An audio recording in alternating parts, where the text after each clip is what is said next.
Call this meeting of the Davenport Community School District Board of Directors to order. Those of you with good vision probably realize that I'm not President Johansson.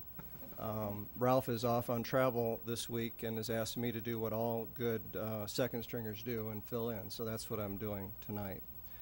To begin our meeting, ask Director Crumwoody to read our board priorities.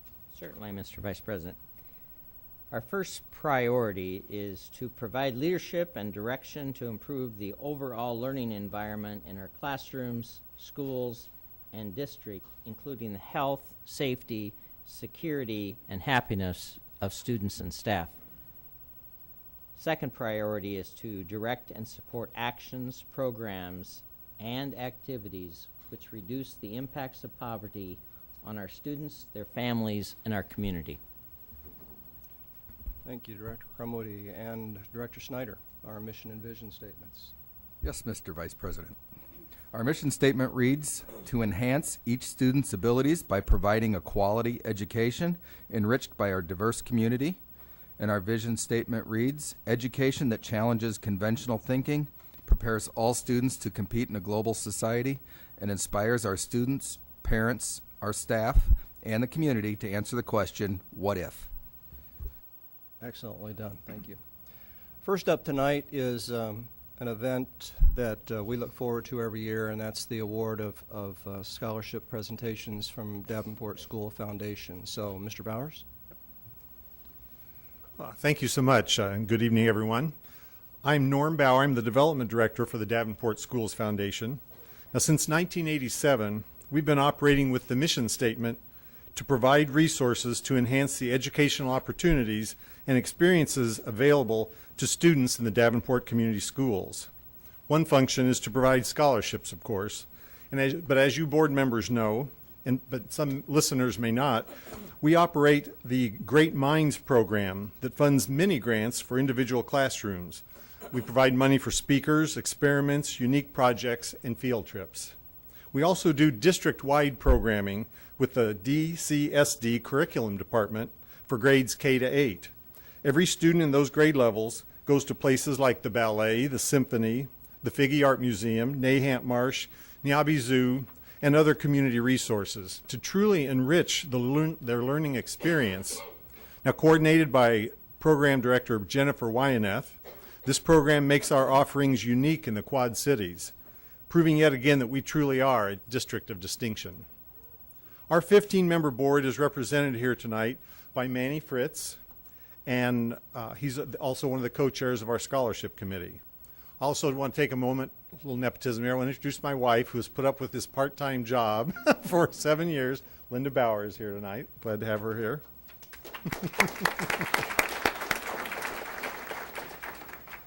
Along with the board members and scholarship members, Jennifer and I serve as ambassadors for the school district through Great Minds projects, civic events, and media relations. We just concluded our Tribute to Teachers campaign to boost teacher morale and to raise funds for the foundation. Several of you board members took part, and we appreciate that. We enjoy a very positive working relationship with all the key administrators here at the ASC and in the individual buildings. We help them, they help us. Thank you for supporting this mutually beneficial enterprise. We especially salute Superintendent Art Tate and the district liaison, Rachel Steiner. As you already know, I'm retiring from this position at the end of this week. Johanna Smith, a Central High graduate, has been hired to take over in July. Johanna, please stand up and give the crowd a wave.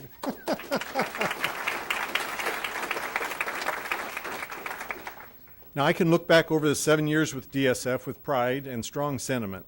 I've made friends, supported our education team, and brought in financial gifts that have truly enhanced the learning opportunities for thousands of students. We have DSF banners in the schools. We have a presence in the social media. We've won awards from the mayor and the governor, and we have a presence in print and broadcast communications. We've won grant money, and we found new revenue streams for the foundation. We've cemented relationships with educational institutions like the Figge, Nahant Marsh, and the Niabi Zoo. DSF now has a voice in the community and is appreciated as our donor list grows every year. I'm going to miss this work and these friends, but I know you'll carry on fine without me. Tonight we're celebrating another graduation of the district's senior classes. Specifically, we're honoring our talented sons and daughters who have won more than $54,000 in scholarships from the Davenport Schools Foundation. There were 33 winners, several of whom are here tonight, accompanied by their parents. In addition, we will be writing checks in August to winners of previous scholarships that are multi-year for another $13,000. So attention, you scholarship winners. We will be introducing you and having you come up soon. When your name is called, please come forward, greet Mr. Fritz and myself, form a line up here in the front, and face the audience. Parents, when your child is called, please stand up and be recognized at your seat. Now, before I introduce the winners, I want to acknowledge the scholarship co-chair, Manny Fritz, for all his work in selecting these winners. Other retirees, graduates, and teachers help with these special selection teams, including Scott McKissick, Brian Alinger, Michael Reese, Ellen Craig, Ryan Rewerts, Tyler Finley, Susan Perry, Jack and Yvonne King, Cynthia Herring, Judy Hammond, Vicki Kepi, Andy Zinn, and Betty Nelson. Would any of those folks who are here please stand? I know Jack King's here. I know Betty Nelson's here. Any of our other scholarship folks? Cynthia Herring, Judy Hammond.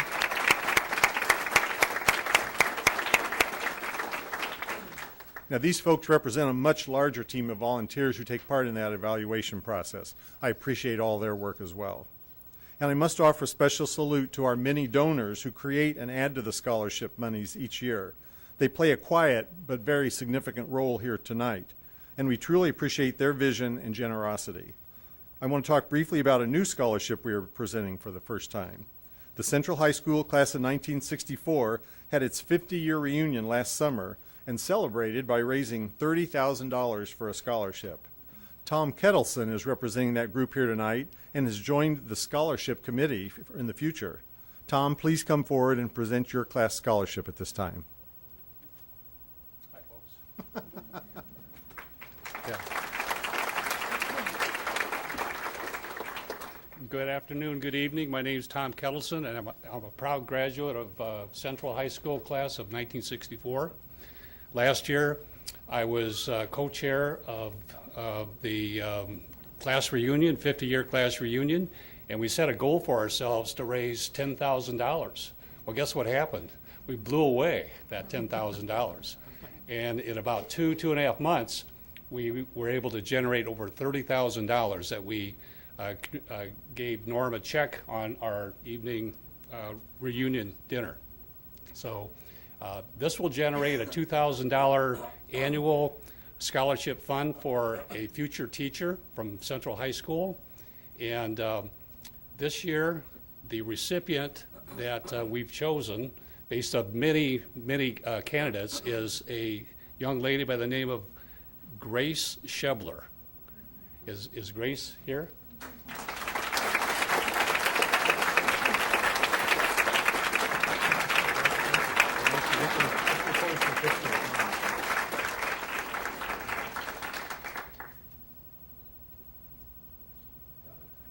Thank you. Congratulations. And Yeah, please. And Grace is chosen to be a music teacher. And she's been involved with music since 8th grade through high school, of course, and has chosen to become a music teacher. So congratulations, Grace, and best of luck.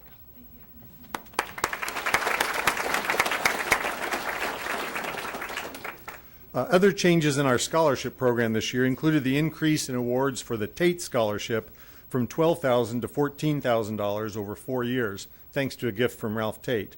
And John Weiss has increased the endowment for the Hanai Fujiwara Weiss Scholarship from $1,000 and a one-time gift to a boy and a girl at Central to $4,000, $1,000 a year for all 4 years of college for both that boy and girl. The CHS class of 1979 is working on a new scholarship as well, and they're over halfway toward that $20,000 goal. Now, another CHS group, the class of 59, is represented here tonight by Judy Hammond. She'd like to present their scholarship at this time. Thank you, Norm. Good evening. I'm Judy Hammond. I'm the chairman and committee for the Davenport High School class of 1959 Scholarship Fund. And we, at our 35th class reunion, we decided that it was time to do something for our community. So it took us 5 years to raise our $20,000, but we did it. And as of this year, Maddie Wyanath will be our 26th recipient of this award, and we will have given out $22,000 in scholarships. Maddie is, there she is. Hi, Maddie.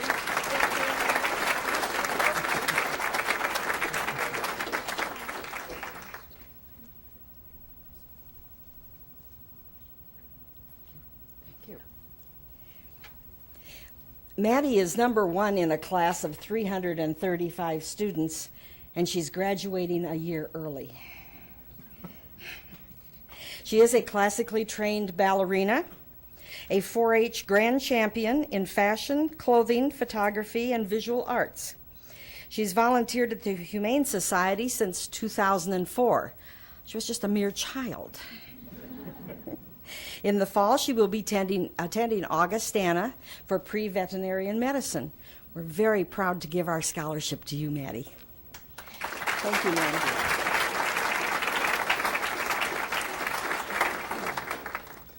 And now Cynthia Herring is going to present the Carol Herring Memorial Scholarship in honor of her late mother, who taught at Eisenhower and who passed away in 2012. Cynthia?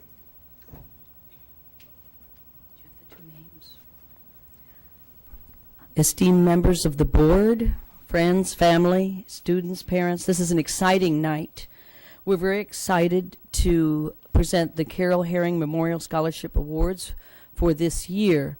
We have 2 recipients. Here, and I have, we already have one before us, Grace Shebler, who's here. And also, is Sydney Porter here, please? Ah, Sydney, please come up. Please come up.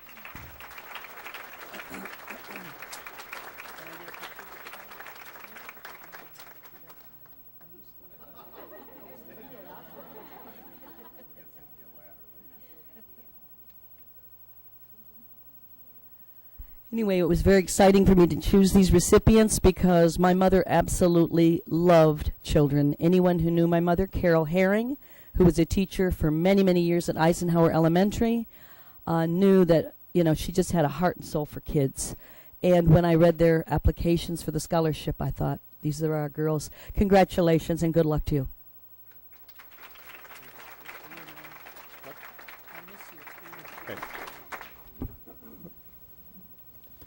Okay.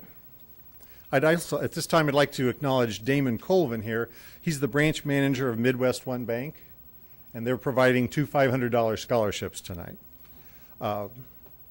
Next Sunday, our winners will go through a milestone graduation at the iWireless Center. It'll be a great big day for them and their families. We're going to help them with scholarship money and our best wishes as they continue their education and training. Please hold any applause until all are introduced. At the end, we'll photograph all the students in the front of the room but behind the Board of Education. The winners here tonight include the following students. Hannah Bosco of North High School won the Catherine Bell Tate Scholarship, $14,000 over 4 years. Hannah will attend the University of Iowa in the fall. Ladies, you might want to go all the way over to the side. This is going to be a big group, I think. Luke Urey of Central High School won the Joan Kohlberg Lowen Scholarship for $4,000. He also won a Jerry Jurgens Scholarship worth $1,500 and a CHS Hall of Honor Scholarship worth $1,500. His parents are Paul and Mary Urey of Davenport. Luke will enroll at the Massachusetts Institute of Technology this fall. I've known Luke since he was a tadpole. He's a great swimmer, and I've been wanting to say this all my life. Luke, there is your father. And he's a great swimmer as well. Pablo Hockey of Central High School won a Helen Poling Scholarship for $1,200. In addition, he won a CHS Hall of Honor Scholarship, the Keith Jurgens Memorial Award, worth $1,500. His parents are Dale Hockey and Conchita Lucas Murillo of Davenport. He will enter Stanford University in California this fall.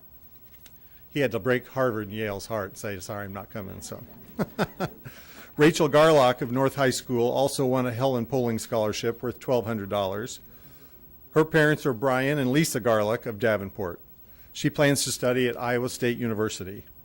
Jessica Worley of West High won a Helen Poling Scholarship for $1,200. Her parents are Todd and Deborah Worley of Davenport. She will study at the University of Dubuque in the fall. Ooh, we have a lot of tall kids. I thought I was tall. Erica Allen of Central won the Davenport Schools Foundation Scholarship for $1,000. She also won the CHS Hall of Honor Jim Hester Memorial Scholarship worth $1,500. Her parents are Terry and Toy Allen of Davenport. She'll be studying at the University of Iowa. Maddie Wyaneth from Central won the Class of '59 award. We've already acknowledged that. Her parents are Jeff and Jennifer Wyaneth of Davenport. She's going to study at Augustana. Savannah Moeller from Central won the Lisa Arbisser Scholarship for $500. Her mother is Deb Moeller of Davenport. She plans to enter the University of Iowa in the fall. Maddie Spain of Central won the Jane Grady Scholarship worth $5,000 over 4 years. She also won the Knipe Family Scholarship through the CHS Hall of Honor. Her parents are William and Jennifer Spain of Bettendorf. She'll be a student at Iowa State University this fall. Lisa Sarvastani of North High School won the Marie Linky Powell Scholarship worth $1,000. She also won the North High Music Scholarship worth $1,000. Her mother is Lisa Sarvastani of Davenport, and she, no, that's not. Are you? You're Ariana. I blew that. Sorry. This is Ariana. Her mother is Lisa, and Ariana is going to UNI. There we go. Mary Marker of Central won a Jerry Jurgens Scholarship worth $1,500. Her parents are Daniel and Jennifer Logan of Davenport, and she's going to the University of Northern Iowa. Mayra Vasquez of Central won a CHS Hall of Honor Meyer Memorial Scholarship worth $1,500. Her parents are Fernando and Maria Vasquez of Davenport. She will be a student at St. Ambrose University in the fall. Emily Howell of Central won a CHS Hall of Honor Scholarship for $1,500. Her parents are Jim and Judy Howell of Walcott. She will enroll at Iowa State. Letha Wallace of Central won a CHS Hall of Honor Scholarship for $1,500. Her parents are Don and Sharon Wallace of Davenport. She's planning to attend Concordia University in Wisconsin in the fall. Hannah Quick of Central High won a Hannah Fujiwara Weiss Memorial Scholarship for $4,000 over 4 years. Her mother is Patty Quick of Davenport. Hannah's going to study at the University of Iowa in the fall. Adam Hendershot also won a Fujiwara Weiss Scholarship for $4,000. His parents are Terry and Margie Hendershot of Davenport. He will study at the University of Iowa. Right? All right. Justin Sanchez of Central won the $1,000 Buttleman Arbisser Journalism Scholarship. He's the son of Richard and Susan Sanchez of Davenport. He plans to study at Loyola University. Nate Anderson of Central won a Betty Nelson Career Technical Scholarship worth $500. His parents are John and Leanne Anderson of Davenport. He'll be attending Kirkwood Community College to study welding. Dominic Jackson of Central High School won a Betty Nelson Career Tech Scholarship for $500. Her mother is Tamika Jackson of Davenport. She'll be attending Kirkwood College to study culinary arts. Katie Roofer of North High School won a Nelson Scholarship for $500. Her mother is Robin Roofer of Davenport, and she'll be attending Le Cordon Bleu School in Wisconsin to study baking. Tyler White of North High School won a Betty Nelson Scholarship worth $500. His parents are David and Victoria White of Davenport. He'll be attending Scott Community College to study mechanical design. Beth Houghton of Mid-City High won a Betty Nelson Scholarship worth $500. Her mother is Dawn Drum of Bluegrass. She will be attending Capri College. Sydney Porter of North won the DSF Future Educator Scholarship worth $500. She also won the Carol Herring Memorial Scholarship for $800. Her parents are Anthony and Eleanor Porter of Davenport. She'll be enrolling at the University of Iowa. Kylie Farnsworth, North High School, won a DSF Future Educator Scholarship for $500. Her parents are Scott and Brenda Farnsworth of Davenport. She will enroll at the University of Iowa. Leah Ratterman of West won a DSF Future Educator Scholarship for $500. She's the daughter of Doug and Marcia Ratterman of Davenport. She's going to go to UNI this fall. Bradley Bells from West also won the Brian Kepi Memorial Scholarship worth $1,500. His parents are Eugene and Hillary Bells of Davenport, and he's headed toward Iowa State.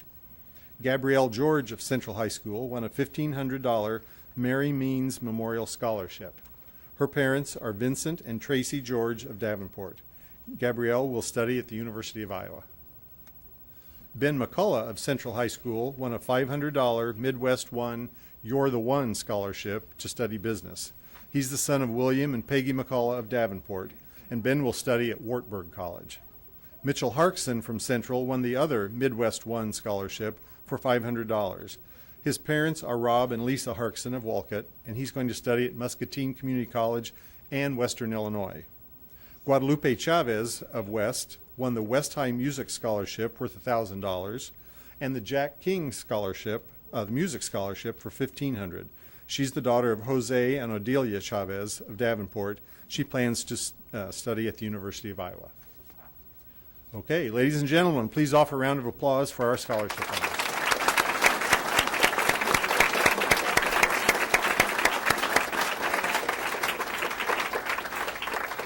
Now comes our technical challenge of the evening. I need the students to go behind the school board, kind of wedge in, angle in. We're going to take a picture of you standing behind them. So go ahead, tall people toward the middle, but you know, whatever works. This will take about a minute.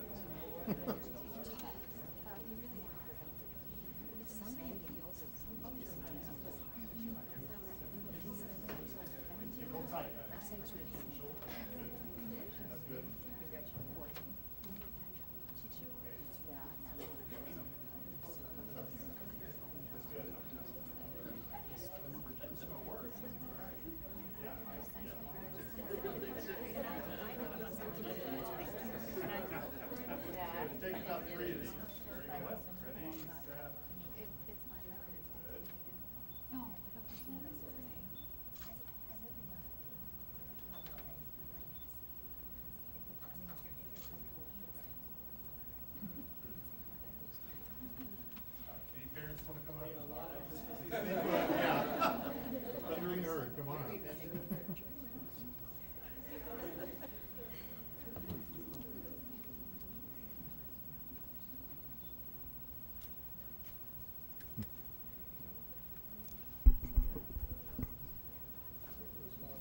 Are we good?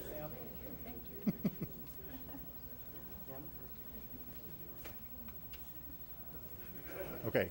Stay put for just a second. I need the following scholarship winners to come out after we're done hearing from the school board. Come out in the hall. I need Ben McCullough, Mitch Harkson, Grace Shebler, Sydney Porter, and Guadalupe Chavez. I think I'm only 2 of the 5 who are here, so that's not so good. But, and I need to remind all of you that I need verification of enrollment at your schools before we will issue the checks in August. So if you can get that to me in the next 4 to 6 weeks, send it to the development office. I won't be there. You can send it. My name won't be a big deal. But just be sure and send that. Except you Hall of Honor scholarship winners. You already have your checks. You're off the list. But the rest of you, please remember to do that. So thank you very much. Come on back out.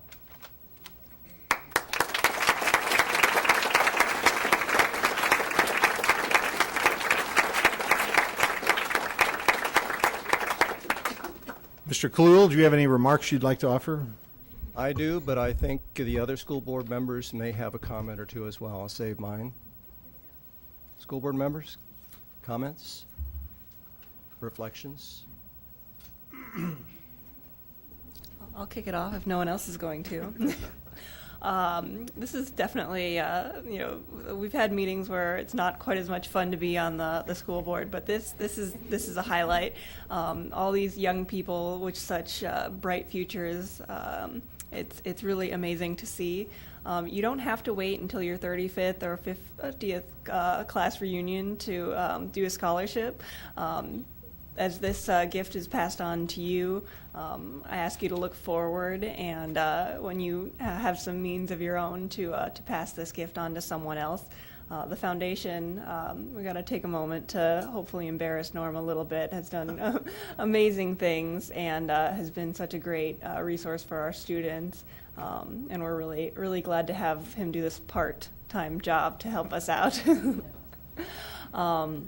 But back to the students, we know many of you from either being on the school board or coming up and presenting various things to us, and I'm really excited to see where all of you will go, and I hope you'll keep in touch and tell everybody how great Davenport is. And for the parents, feel free to post that on Facebook and let everybody know that Davenport Schools is is a great place.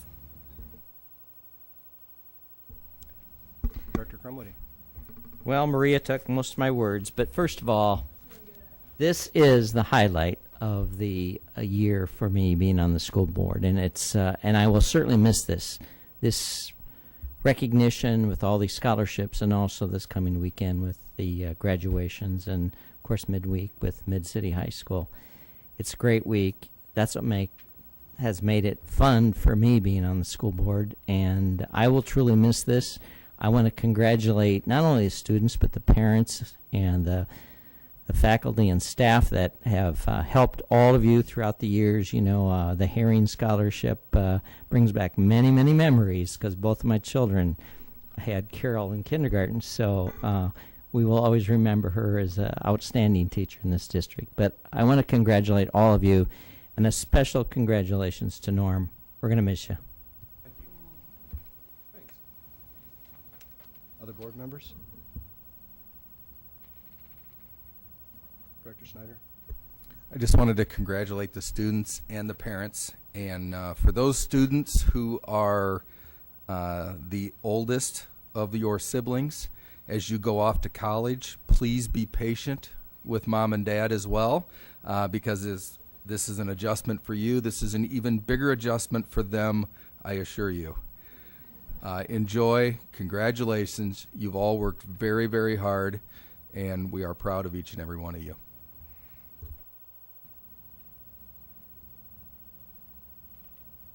Any other board members? I'll take my opportunity then. You know, I was talking to Judy before the meeting and talking to her about some of the frustration that we've had with our state legislature in terms of trying to adequately fund our schools. And it is frustrating, but it's times like this that make us realize that everything that we're doing has a purpose. And we might not get as far as we want to in one given year, but we'll continue moving forward because you all have made us very proud. And so to Norm, thank you for your years of service, incomparable. Johanna, good luck. Students, continue to amaze us with what you do. Parents, thank you for what you've done. Donors, Davenport is a district of distinction, and you have served us so well. Thank you very much. So now if the students and parents want to go ahead and leave, then we'll let you conduct your We'll take a business. few Give us a minutes. minute to vacate. Thank you for your time tonight. It's an honor to be here. Good luck. Sure, thanks.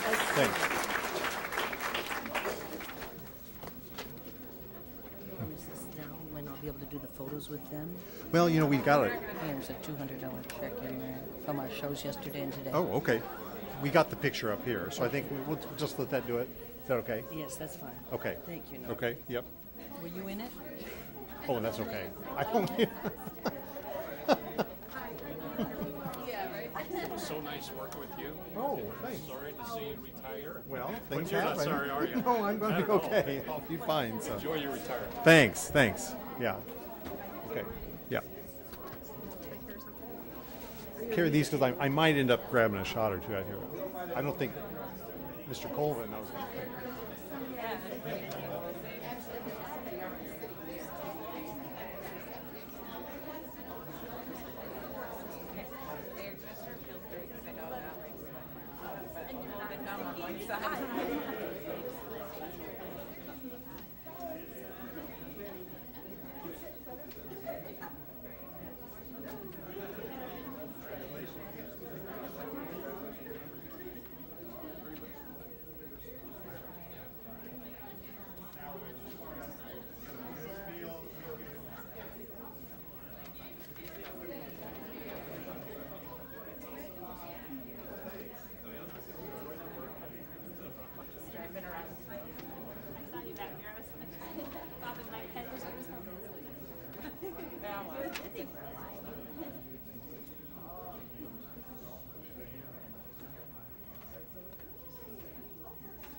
Well, now that our celebrants have left the room, I guess it's appropriate to say that, we'd like to honor those students for everything they did, and we just did that. But behind every student is a parent and a teacher.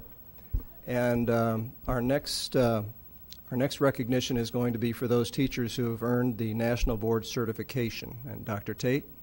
Thank you, Mr. Vice President. It was several months ago that we actually had a presentation from the teachers to talk about what they had to go through to become National Board certified. They talked about a period of self-reflection, peer reflection. They have to provide videos to a national group that looks at them and says that, yes, they can be certified from a national standpoint. And at the time, the board asked if we would come up with some way to actually recognize these teachers.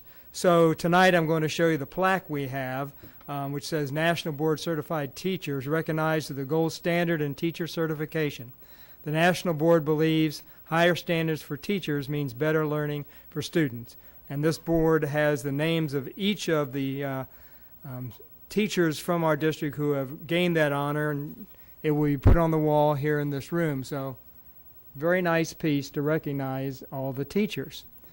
And at the time also, the board asked us to try to find some way to not only as a group to recognize them, but also as individuals.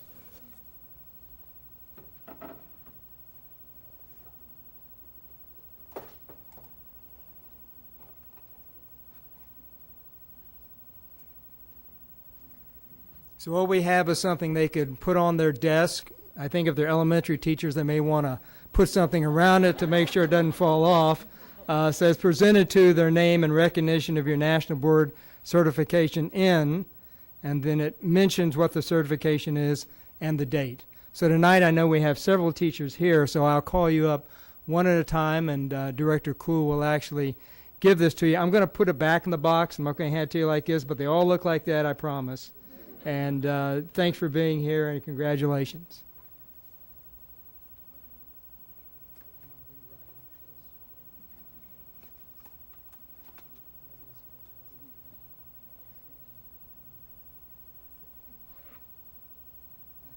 Joel Franken, art, early adolescence through young adulthood, 11/30/1996. Long time.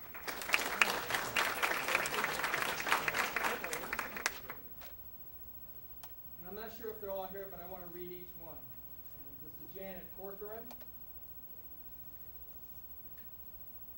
Mathematics, early adolescence, 11/15/2001.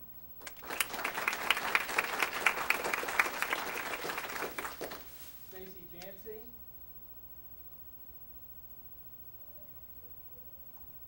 General, middle childhood, 11/18/2005.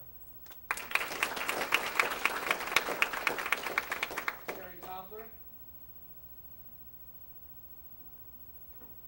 Library media, early childhood to young adulthood, 11/18/2005. Anne-Marie Tessier.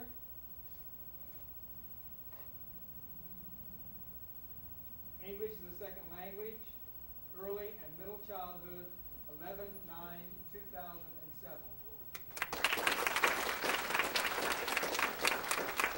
Shannon Buckley.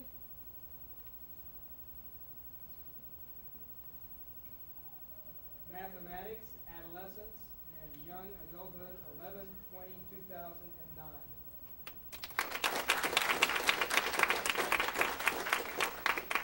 Julie Heller.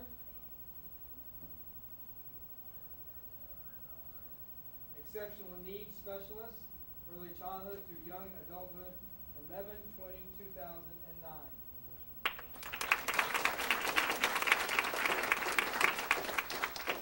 Rebecca Menard.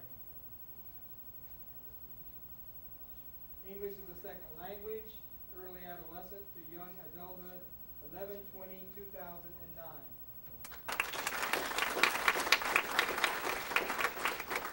Heather Cousins.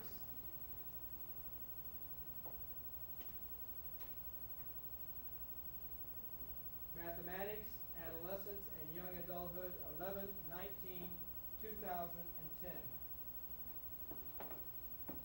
Amelia Reno. English Language Arts and Early Adolescence, 11/19/2010. Carissa Johnson.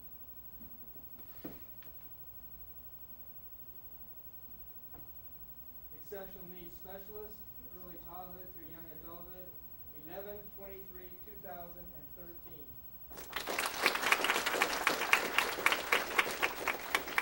Sarah McGlynn.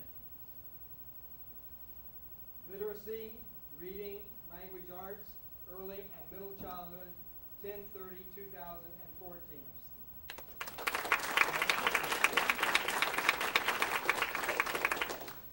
Mel Vanderstrom. Literacy, Reading, Language Arts, Early, Middle Childhood, 10/30/2014.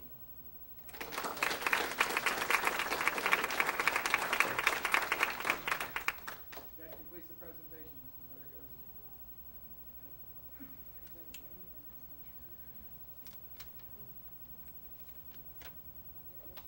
Board members. Director Hayes. Congratulations to each of you, and thank you for all that you do within the district. It's quite the honor for you. Director Val. Knowing everything that you do for our students daily and the effort that it took to achieve this accomplishment is just a testament to your work and the type of teachers that you are. So thank you for your dedication to our students. Other comments? I would also like to echo Director DeFall's comments that this is clearly not enough to show our appreciation, but we really do appreciate everything you do for our students and for our district.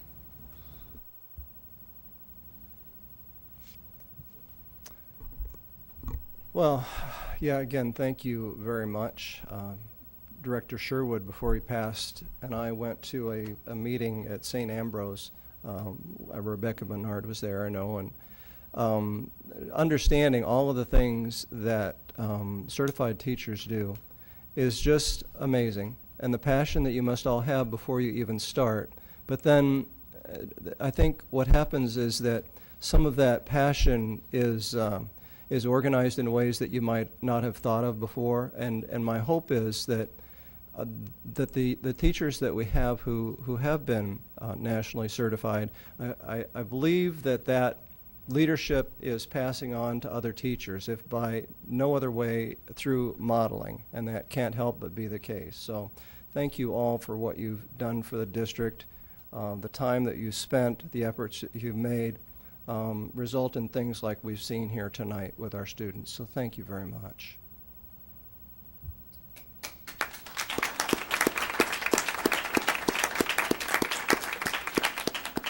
And next up is our showcases. Dr. Tate. Thank you, Mr. Vice President. These are the last two of the year. So we have Buffalo, Principal Heidi Gilliland. I'm going to let Brady take it away because he's got his sister's graduation and Walcott in exactly 19 minutes. Good evening, members of the Davenport School Board. My name is Brady Peak, and I am proud to be a 5th grade student at Buffalo Elementary. Sit back, relax, and enjoy this video presentation highlighting some of the awesome things going on at Buffalo School. But first, we have this short little thing of our Davenport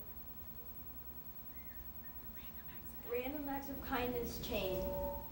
These are all the things that kids do for other kids in our school that we like to showcase.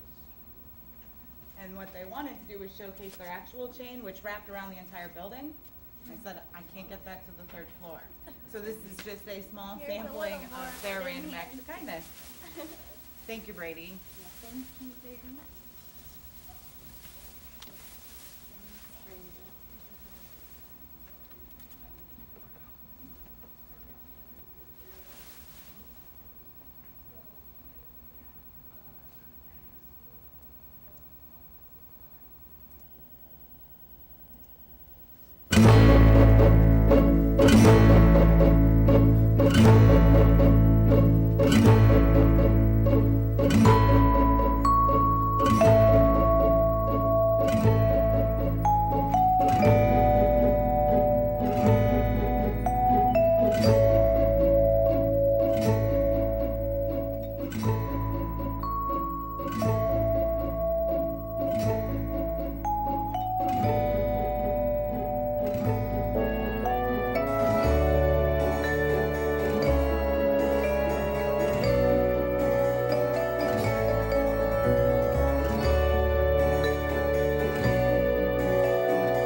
news stories are brought to you by our newly elected Buffalo Student Leadership Team. Let's introduce the team and get right to the news that matters most to you. Each semester's Buffalo Student Leadership Team is made up of 12 4th and 5th grade students. Students were nominated by their homeroom teachers and then were elected by the entire adult staff.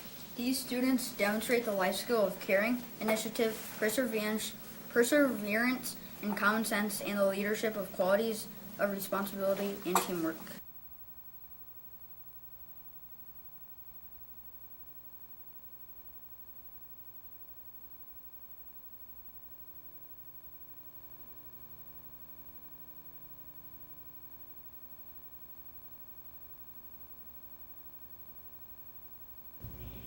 Buffalo School rocks because of art, because you can paint and color, and I love art.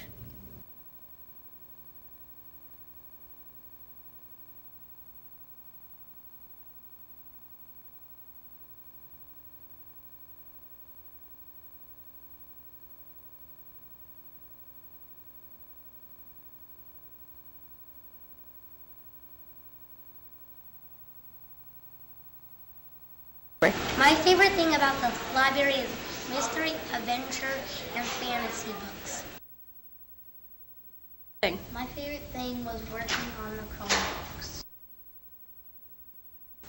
Definitely making websites. I like helping in the library.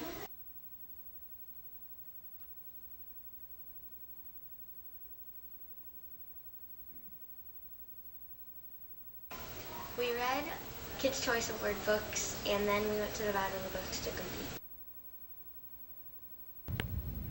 Book Adventure is a reading contest that third graders participated in this year. We read books on our own and then took quizzes on the computer to earn points for our team.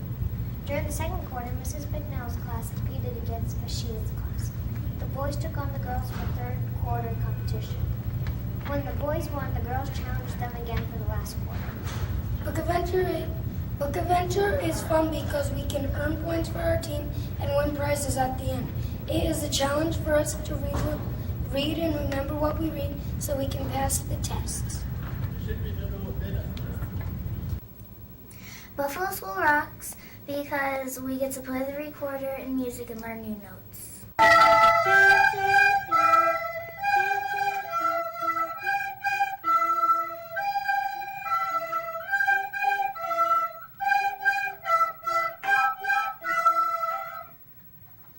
Let's switch page.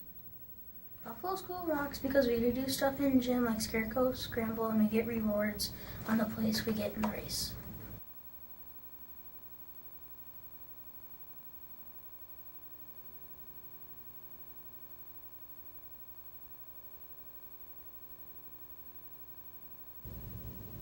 Buffalo School rocks because in science we get to learn about many different things, like when we were learning about magnets and how they stick together and how they detract. Okay, tell us what's happening. Okay, what we're doing right now is we're using the energy from a magnet to make this nail hold the paper clip, and we're going to repel the paper clip. You're going to repel the paper clip, okay. With the other magnet. Fantastic. That is so cool. So you have attraction and repelling and some magnetic force in there. Fantastic.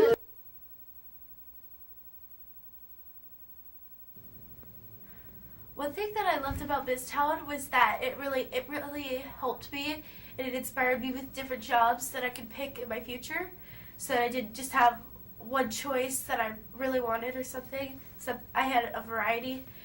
And something that I loved about science is that we had the science fair, and my group was picked to be able to go to that, and that was really, really fun.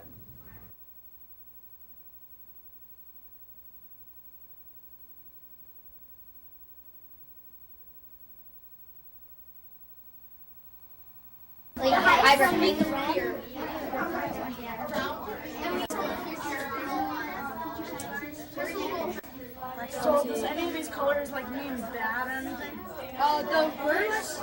The worst is the chlorine and the pH, because pH stands for acid. Our problem is and we took 13 days to Yeah, our graph is on. that if I water 2 plants with this, well, my problem was that I had toxins. We used 6 materials and we had 6 plants and 3 of them died. It was baking soda, salt, and water. There's no problem. All these things came in. The one on that one came up and popped. Wait, did you only use green plants and purple plants? Yeah. So, which one showed the most growth? None of them, because they all didn't grow. See who and wet or spirit exploding like like a water stick get mushy. So we did it, but this is not the correct one. It's done. You're going to dump a lot of Yeah. Do you have any questions? We are Bison, yes we are. We are bright shining stars. We are Bison, yes we are. We are Bison, we'll go far.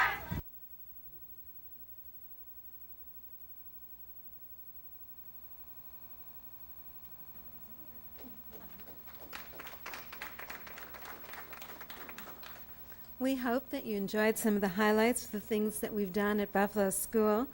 And I have great pride in seeing the children in Buffalo and how much they've grown and learned and have accepted responsibility and developed leadership. So very proud. Thanks for your time. Thank you to my staff that made it. You caught us on baseball night, graduation night. Yeah. Any questions? Board members, any comments?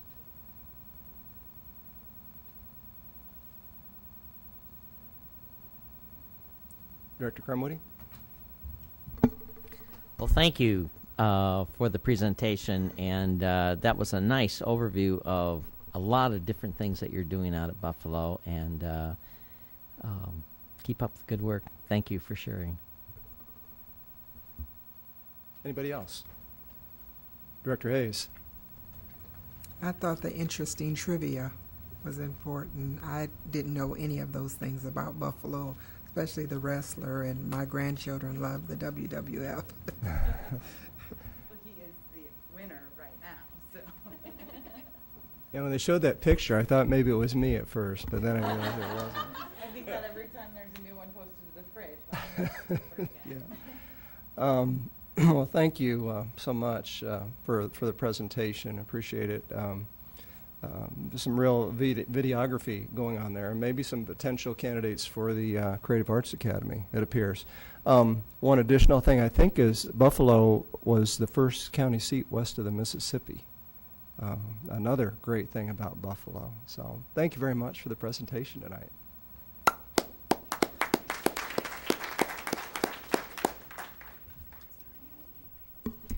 So, Mr. Vice President, the very last showcase of the entire school year is Mid-City High. And Dr. Klipsch, thank you for being here.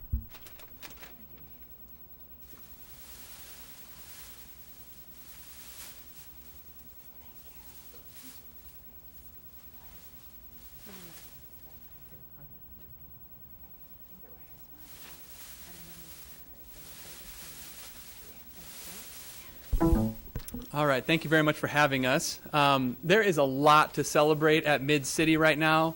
The 4-year graduation rate is increased by 20%, which is pretty astounding. Our Iowa assessment scores have gone up pretty dramatically in all areas. So a lot of great things, but as all the teachers that were here tonight, and as I know you would agree with me, people don't go into education necessarily because they have a driving passion to see statistically significant increases in percentages, and all of those pieces. Those are important, but we go into education because we want to make a difference in the lives of students and children. And every now and then, a student comes along, and we get to know them a little bit, and you start to wonder who is the greater beneficiary from this relationship. And one of those students, James, is here tonight from Mid-City. And the initial presentation that was set up for tonight got ill, the person that was going to present. So it was only 3 hours ago that I said, James, I need you to come to the board meeting and just tell your story.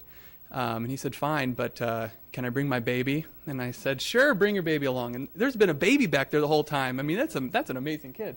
So, but I wanted to just have James to have a chance to just talk a little bit about his story. And I think it's too bad that others had to take off, because it is amazing, and we're in for a treat. So, James. First off, I'd like to just say thank you by just letting me come here and tell you my story.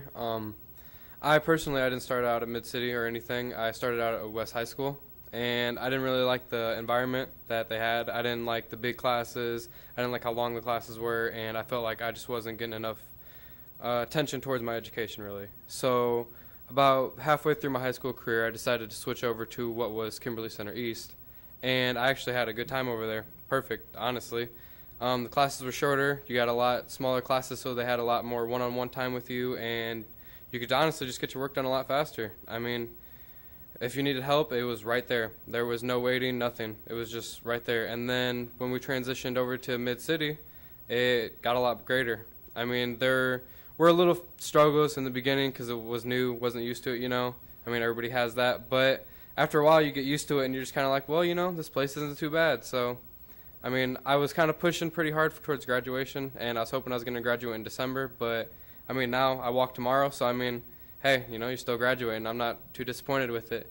And I had a kid right before this term actually started, and I thought it'd be pretty hard, but Mid-City kind of helps you out there with it and lets you, you know, get your time, work, catch up your work, everything. So, I mean, it's been wonderful. I'm glad to graduate, glad I get to walk tomorrow. And I'll let you guys give me comments, questions, anything. Board members? Director Snyder. Thank you for being here, especially on the short notice. My question to you is, what would you see as the biggest difference from this year at Mid-City compared to last year at Kimberly Center? Aside from the building and the setting. Well, the big difference is there's kind of like, there's more of a variety of classes. There it was kind of just like basic, you know, get your stuff done and get out, you know, because they didn't really have much going on. It was an alternative school and work in progress, you know. Once we transferred to Mid-City, it was just a wide variety of classes. Like, I honestly couldn't even, like, keep my mind straight on what classes I wanted to do alongside the classes that I had to do, because there's just such a variety that you could do. So, I mean, I enjoy it. It's fun. Great. Thank you. Director Hayes. James, I am so proud of you. And congratulations for Thank tomorrow. You see a lot of teen mothers, but not often teen fathers. And I'm just really impressed that with short notice that you came and you didn't let your baby stop you. So congratulations. Thank you. Director Crumwoody. Well, thank you, James, and thank you, Jake, for taking the time to come and to talking James into coming to share his story with us. You know, just last week when we had just a really good meeting with the city, and we met with all the aldermen.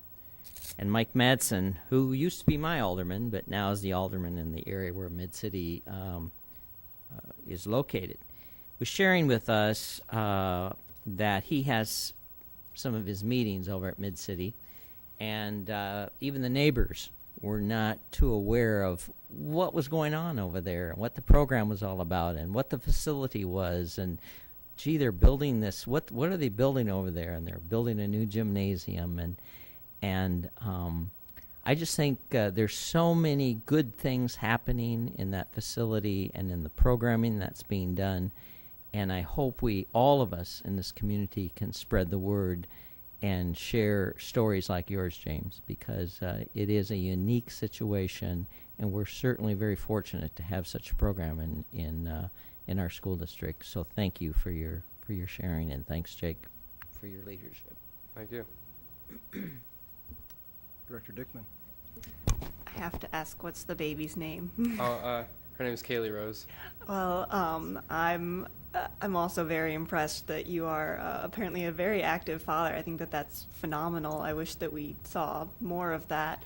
I know that a newborn, a young child is extremely demanding, and so I'm glad that we're able to work to help you finish your education, because that is so important, and you'll be able to go on and model for your daughter now that education can help you improve, your surroundings, improve your status in life, and I'm excited for you and for her and your family going forward, and I think that you can be a great example, and looking forward to watching you cross the stage tomorrow. Thank you. Other board members? Well, James, all of the things that Dr. Klipsch talked about, you were a physical representation of what's happening there at Mid-City. I mean, the fact that it's not all about book learning, it's about leadership, which you showed us tonight, impromptu leadership at that, care for a young child and going to school. So it's obvious that you're really wired in, and we're going to have a graduation ceremony tomorrow night, and President Johansson is not planning to be there at this point, so I've been working on a presentation, and you are exactly the person that I had in mind when I wrote this thing. So I'm looking forward to delivering that, and knowing that there are kids and students and young adults like yourself out there in the audience who are graduating makes me feel very good. I have a question for you. This is for my own interest, and but I want to hear it from a student.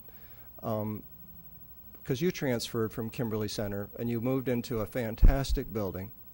But what I'm wondering is, are we going to be able to continue that kind of, because I understand the students are all very excited about the building. Do you anticipate that that is going to continue, or is it the fact that you left Kimberly Center and went into a new building that you're so excited about this building? What are your thoughts on that? I think it's just the new environment overall, because I mean, you don't really see too many schools like Mid-City. I mean, you can go to West, you can go to Central, you can go to North, but I mean, all in all, there's really no school that's like Mid-City. I mean, the teachers, the faculty, everyone. It's wonderful. We've got to get you with Rachel Steiner and do a promo at some point for Mid-City. That's great. Any other comments, board members? Well, thank you, Dr. Klipsch, James, very much. We appreciate it. Thank you.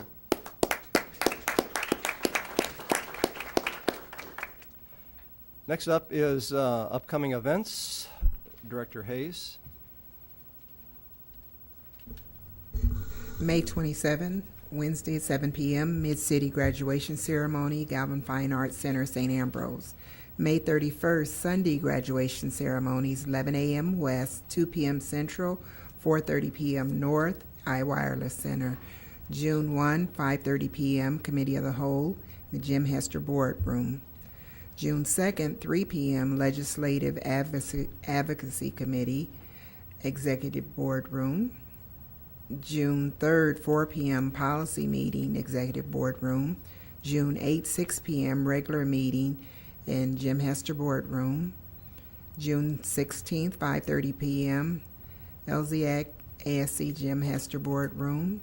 June 22nd, 6 p.m., Regular Meeting, Jim Hester Boardroom. Thank you, Director Hayes. The next topic on the agenda is open forum, and we have no open forum request tonight, but I do invite members of the audience to consider that for the next meeting, to provide your input to the board. Sometimes it's a frustrating experience because it is your input and not our outtake, but we do listen to those concerns and certainly appreciate them very much. So next up is then board reports. Are there any board reports this evening?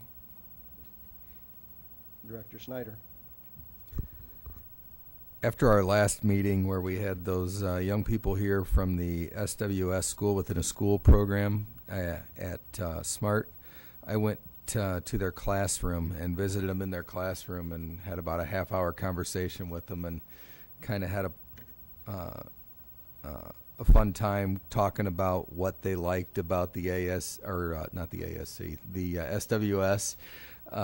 program, what they were excited about looking forward to high school, where they thought they'd be without it. Just kind of a continuation of the meeting. And I tell you, those kids are pretty remarkable. Really the only, they all seem pretty self-confident. They figured out ways that they can learn, ways, different methods that help them individually. And really their only concerns were going to larger classrooms when they got to the high school setting.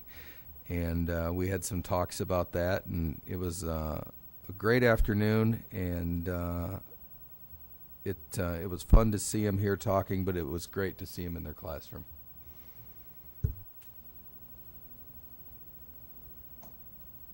Director Crumwitty. Yes, real quick, just to make everyone aware, on June the 18th from, I believe, Mary, correct me if I'm wrong, 6 to 7:30. On June 18th, we will have a first time ever workshop for folks who are interested in running for the school board. There are 4 seats open this year and will be voted on in September. And we would like to do a workshop on the 18th to put out some information to people who are interested in running. So just to make the board aware of that date and also the community. Very good. And that will be here at the Jim Hester boardroom. Good. Something we've talked about for some time, finally coming to fruition. It's good. Were we able to tie Ralph in? Ralph, can you hear us? No, I haven't been. Oh, why don't you go ahead, I'll get started. We've got some new technology here. I mean, we started talking to people on the moon back in 1969, but we finally come on board here with some modern technology. And Bill Sherwood, I hope you appreciate this. But I'm going to get started, and Ralph hopefully will get tied in. A couple of items.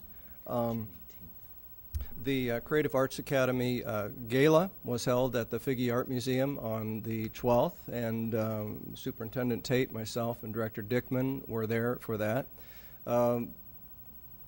Never ceases to amaze. It's just incredible what these kids are doing. And I wanted to relate just one particular conversation that I had with a student. I forget, I think the boy's name was Paul. He's a videographer. But I asked him, I said, what has the Creative Arts Academy done for you? What's been different about it than where you would have been at Central? And he said, well, at Central High School, I would have had a specific curriculum that I would have had to have followed. But my passion is really in a pretty tight niche in terms of videography. And he said at the Creative Arts Academy, they were willing to let me get outside the box, so to speak, and work on that. So that young man now is headed to Columbia University, and I believe he's majoring in videography. But the opportunity that the Creative Arts Academy was able to instill in him, it was just amazing. So it was a wonderful event that the Figge housed for us, and just wanted to mention that.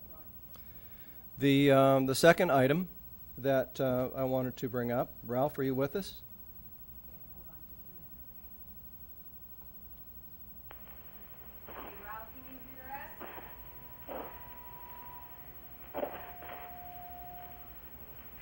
Sounds like he's on the moon. Hello. Ralph, are you able to hear us? Okay. Good. Well, we can hear you too. Static. It's a little scratchy, but it's good.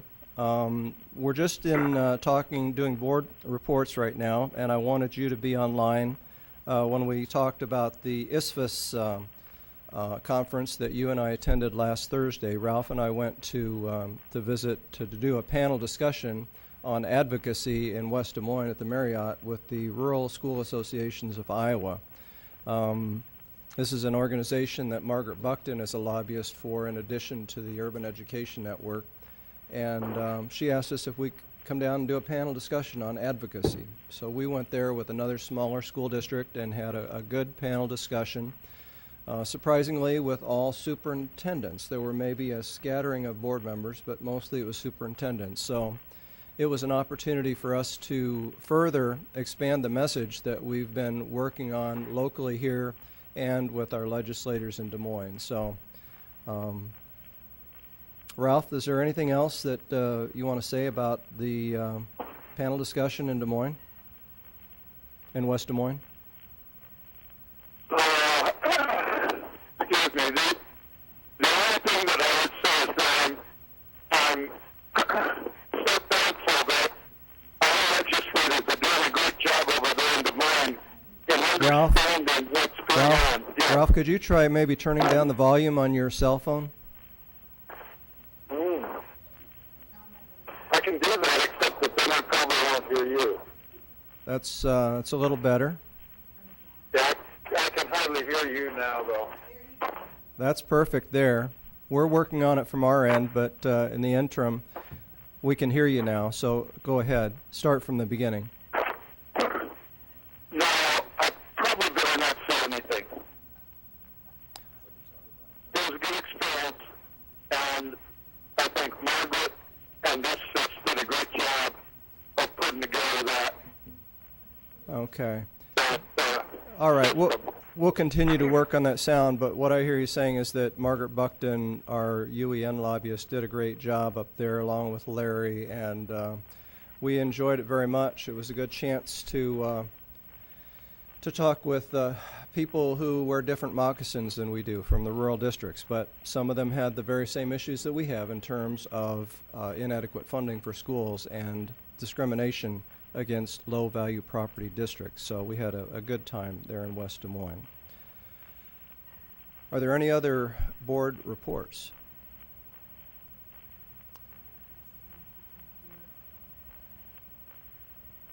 Mary would like to know how you're hearing us now. Ralph? Well, the only way I can hear you guys is if I turn you up, but then that gets you up. So I'm just, I'll keep it turned down when I'm talking and turned up when I'm listening. Okay, well, you're coming through understandably. I mean, it's not studio quality, but it's good enough. We can hear you. Okay. So, first action item of the evening is the consent agenda. Is there a motion?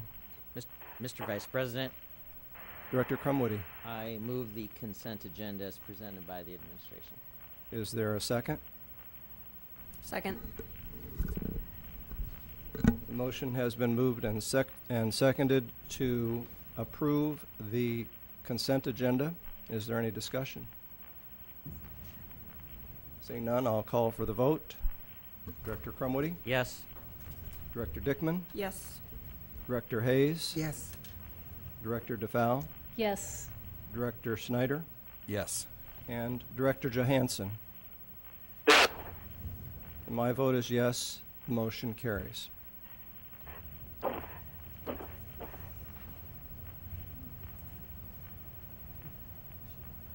Next is the approval of bills. Do I have a motion? Mr. On the Vice approval of President? bills. Director Snyder. I move that the board accept the administration's recommendation to adopt the bills from the bill listing period of May 7th, 2015 through May 20th, 2015. Resolved, all claims presented to the board have been duly certified as correct by the secretary, reviewed by the administration and board members, and they are hereby audited and allowed as just claims and warrants drawn on the treasury for the several amounts. Further resolved, the payment of claims and salaries salaries be approved as presented for the period May 7th, 2015 through May 20th, 2015. Thank you, Director Snyder. Is there a second? Second. Thank you. The motion's been made and accepted to approve the bill listing period of May 7th, 2015 through May 20th of 2015. Is there any discussion? Seeing none, I'll call for the vote. Director Snyder? Yes. Director Hayes? Yes. Director DeFow? Yes. Director Crumwoody? Yes. Director Dickman? Yes. And Director Johansson? And my vote is yes. The motion carries. Superintendent report. Thank you, Mr. Vice President. At the last local school improvement advisory council meeting, the teacher leadership compensation system leaders actually put on a panel, and there was 2 principals, a technology coach, a math coach, a mentor, a first-year teacher, a lead teacher, a math teacher, and 2 model teachers just to talk about their experience. We have 299 leaders next year who are teachers throughout this system.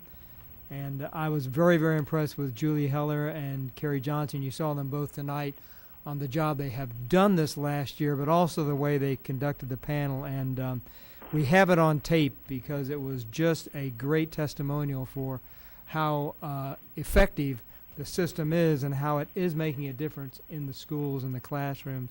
And I truly think it is a game changer. It's one of the reasons that I think we've already begun to see some improving scores. So I really look forward to us having that in the future. And again, we're almost to the 300 mark. I was informed last week, and I passed this on to you, that the John Deere Foundation has given us a grant of $398,000. It's over a 3-year period. It's for another, to add a high school advancement via individual determination program. That will be in Central High School, and also to add an intermediate school. We haven't chosen the school yet, but that would mean we'll have 2 intermediate schools and a high school with this program. They had never heard of it until I went to have a meeting with them. I explained it, and they actually encouraged me to put in the grant. So that's a lot of money, and it actually pays for training of teachers because everyone is highly trained, and pays for some teacher leadership in buildings. And it is a game changer. We have now 6th, 7th, and 8th grade in J.B. Young, and you can tell the difference in those students, and it really is working. So I certainly appreciate what the faith and the investment the John Deere Foundation has given us. We say that we're a district of distinction over and over. Well, I have proof now. I actually have a plaque.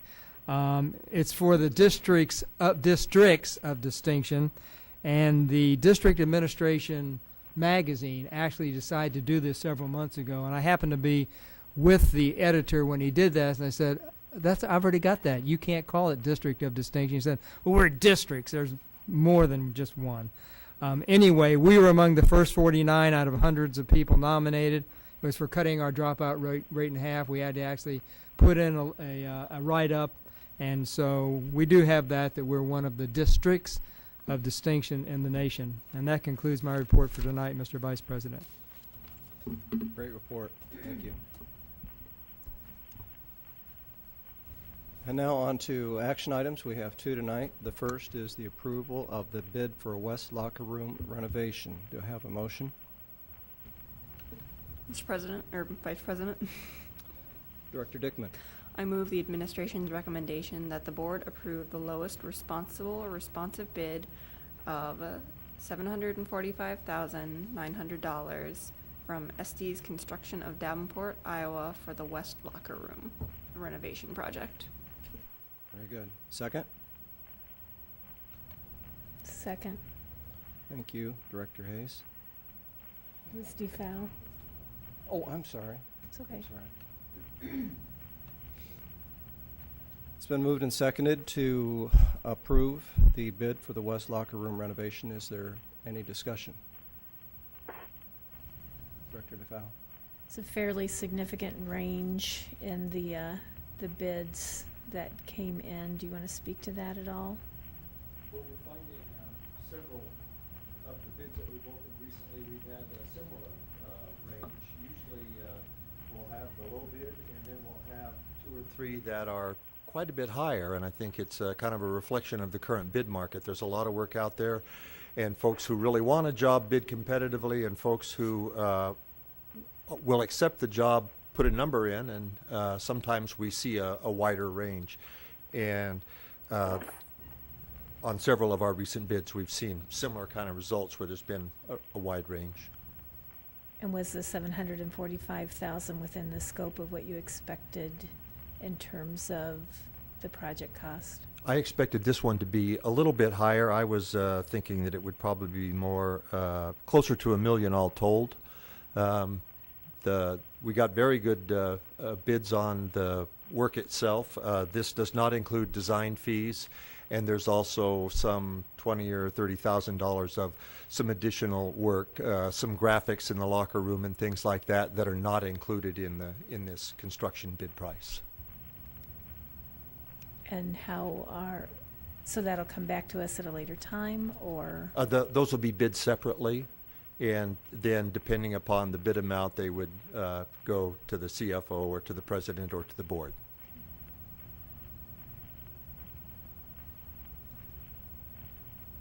That's all I have.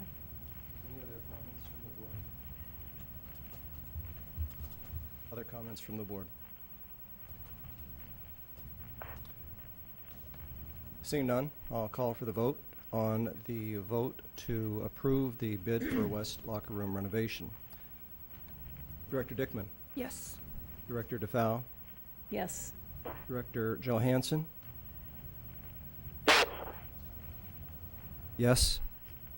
Yes. Okay. Director Hayes? Yes. Director Snyder? Yes. Director Crumwoody? Yes. And my vote is yes, the motion passes. Rich? Yes. Jerry said to ask Ralph if he's on his speakerphone. Ralph, are you on your speakerphone or are you trying to talk directly? No, I'm on an earbud because in the state of Illinois, they don't allow you to use a phone unless it's band-free, hands-free. He's got to be hands-free in Illinois, though. Why lean away from the phone and see what happens? Well, we're no end of hints here, Ralph. Would you try perhaps talking obliquely into the phone? Rather than directly? And you say obliquely, what do you mean? Well, talk at an angle to the phone instead of directly into it. Whatever he was doing just then. Yeah, normally I don't talk into it unless most people aren't able to hear it. Ralph, If you can hear me right here, that's fine. Ralph, that seems to be pretty good what you're doing right now. So whatever you're doing at this point, why don't you continue with that? We can hear you. We can hear you pretty well. The problem is I can't hear you, so I won't be able to hear any of the. I've got it. I'll put the sound up. I'll just put it on mute. But when you have to talk with me, you're going to have to give it a few seconds to unmute. Okay? That's fine. That's fine. That'll work okay. The last action on item of this evening is approval of compensation package for administrative employees. Do I have a motion? Mr. Vice President, Director Crumwoody. I move the superintendent's recommendation that the board approve the compensation package for administrative employees for the 2015-2016 school year as previously discussed. Is there a second? Second. Director Hayes. Yes. It's been moved and accepted to approve the superintendent's recommendation on the compensation package for administrative employees for the 2015-16 school year. Is there any discussion? Director Dickman. Is there a reason why there's the matrix is not public in knowledge, public information? I don't think that it was, when I sent that originally, it wasn't in Board Docs. I Okay. emailed it to you, but then I wasn't sure, I didn't have a chance to ask. So I put Okay. it in executive level. So Okay. maybe I made the mistake of putting it in executive level. Okay. So, It's public information. We've shared it with any number of employees, so there's no reason it couldn't go into the so that was my other error. level. Okay, that's fine. I just, in the goal of transparency, the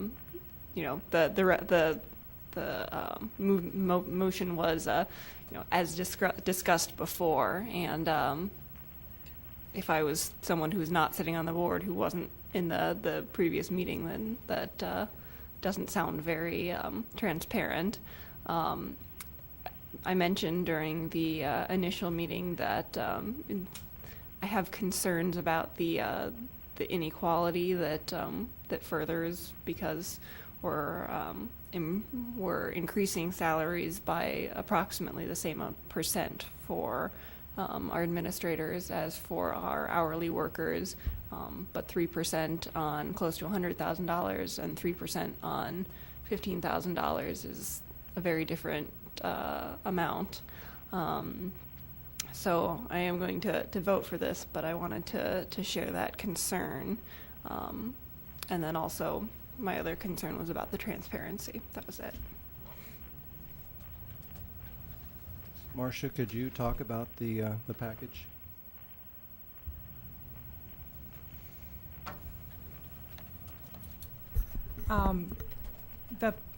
As far as the percentage? The percentage. The package actually came in below the percentage that the board authorized us at, which was, I believe, 3.92. And so the package came in lower than that. Okay. I mean, we got as close to that as we could. I believe it was a 3.8 around there. Understand. Thank you. Appreciate your comments, Director Dickman. Any other comments?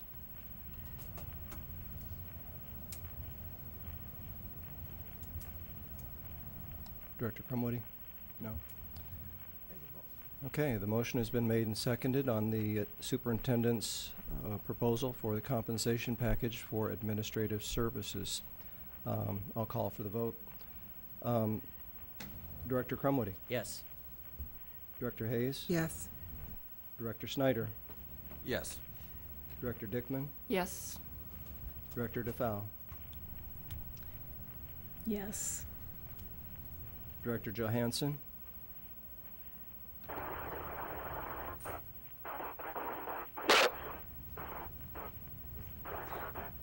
That was a yes.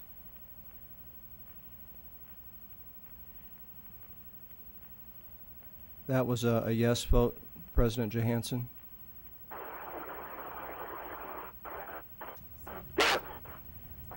Yes, okay. I think that was a yes. Then my vote is yes, the motion carries.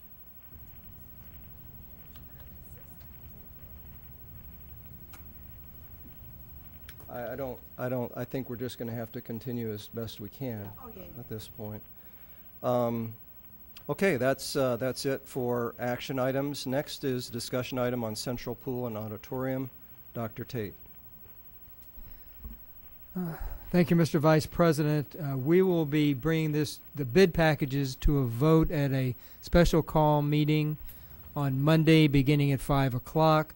And tonight, the idea was to just discuss where we are, let you ask any questions of Mr. Maloney or Mr. Larison. We have Dick Davidson here, who is our the person who advises us concerning the law relative to the construction. So, Mr. Maloney, any statements you want to make? Well, a week ago Thursday, we opened bid for the Central High Pool and Auditorium. And after we've made some adjustments and done some work with several of the contractors to see if there's any opportunity to lower prices, I also think it would be helpful to remark that we saw the same kind of variation in several of the bid packages where we had some quite wide variation amongst bidders. We also had a couple of bid packages where we had only one or two bidders and one flooring for which we had no bidders. So we have an allowance for the flooring at this point, but there were no bidders. The total price for the pool and auditorium as bid, after the necessary adjustments I've mentioned are made, is projected to be $21,113,263. Total construction was $17,862,050. The balance being the design fees, $1.3 million, the allowance for the auto shop, $400,000, General management, general conditions and construction management fees, 1.2 million, 1.238650, and an owner's contingency of 312,563. Included in that 21.1 million is 697,375 for renovation of the existing pool. That was bid at the same time because it's the same trades in the same location and so forth. That is budgeted in a different line item from the pool and auditorium budget. Now, we have lots of different spreadsheets and so forth, and I thought it probably best not to aggregate and disaggregate the data too much. Mr. Larison prepared a recap to show what's different from the $18 million proposal that he made next summer. And I have Mr. Larison of Larison Architects and Brian Hedgren, construction manager from Russell Construction, with me tonight to answer any questions you may have or to aid in the discussion any way we can.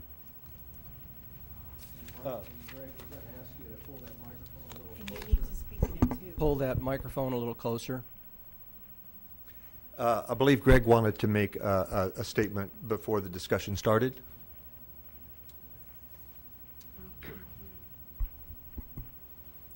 Mr.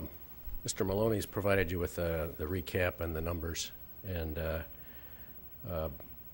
the total project is $777,000 over the estimated amounts, which is between 4% and 5%. And in this market condition, we've seen some really high bids right now, and I've heard that as an excuse from many people that have been over on their estimates, or on their cost is over their estimate. But right now, for this kind of project, we're in a particularly tough environment with the 2 casinos bidding, the Genesis huge project, Trinity finishing theirs, a huge fertilizer plant that is pulling all the plumbers. It was difficult to get people to bid on this. We had to actually convince people and encourage them to bid, and a lot of our longtime friends bid on it. Typically, when people have a lot of work, they tend to bid higher, and people told us that their bids were 10 to 15% higher because they had a lot of work. And so you have those kind of things happening. We couldn't get a flooring bid. I mean, that's kind of the environment we're in right now. And so in that environment, being 4 to 5% over, it's not a complete success, but it's still reasonable, and I think it's still a great value for a great project. Is there any specific questions or for Mike or I, or? Board members, questions for Mr. Larison, Mr. Maloney, Mr. Davidson?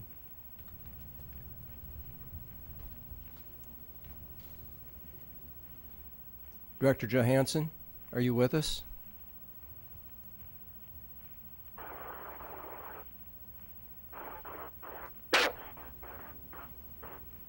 Do you have any questions?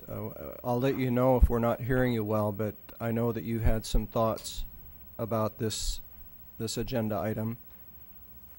Can you go ahead and speak about that?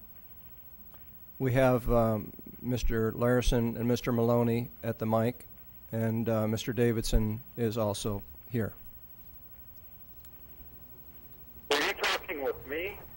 Yes, I'm asking if you have any comments. I do, but I prefer to listen and hear what the rest of the board has to say first. Listen to what who has to say? The board?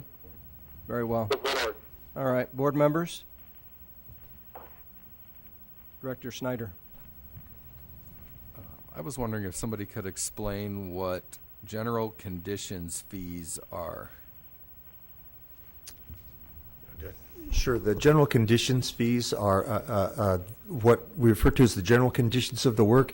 It's the part of organizing and managing the construction effort, having the trailer on site, the site superintendent, the site superintendent's trucks, the fence, the porta potties, all of the kind of hard stuff that's combined with the construction management fee. Whether it was a design bid build project or a construction management project, there are general conditions fees that are basically the same either way. But in construction management, they're included in the CM fee. Okay. So the CMA fees are also a part of that? Yes. Okay.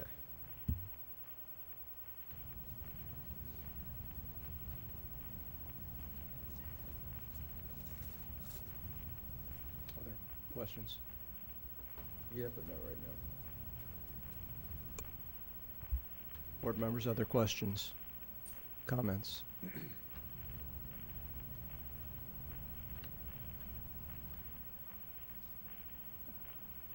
Mike, can you talk about the CMA fees? What value added? I know we've had this discussion before, but that fee came in higher than what I expected. Can you talk about the value added for that? Or is that a cost savings in paying that money up front? In my experience, we have both a cost savings and a better project management effort when we use the CM method.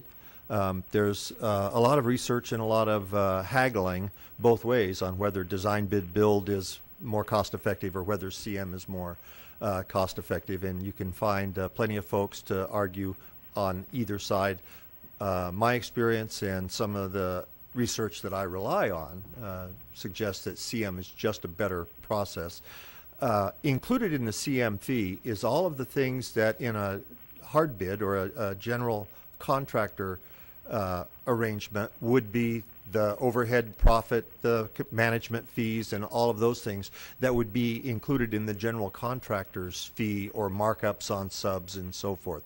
So that 1.2 million in this case is the equivalent of all of those things that a general contractor in a hard bid situation would have included in their general conditions costs, in their overhead profit markups on subs and things like that.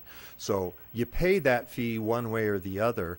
The question is which form of project delivery do you choose? And for projects like this one, not all, I often recommend CM. It's not an additional fee or an additional staff. It's a fee in lieu of a different way to pay it. That's a good explanation. Thank you.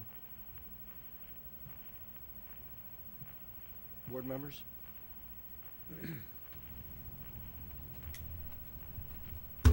Director Snyder.